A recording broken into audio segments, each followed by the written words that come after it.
out here and showing y'all the bulls and their cages. This one here is pregnant with Bulldog puppies. Well, Bulldog bully puppies. So she should be having hers next week. Uzi had 2 puppies in this litter. Her last litter, she had 10. And these are 2 that I kept from the last litter. So going back to the blue female that's pregnant with Bulldog puppies. Expecting her to deliver in about 7 days. So I'm expecting for her to deliver on the 20th, between the 20th to the 23rd.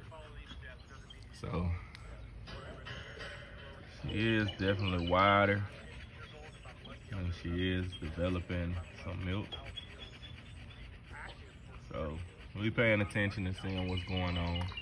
Maybe in the next so many weeks, I will start taking her temperature. I say next so many weeks.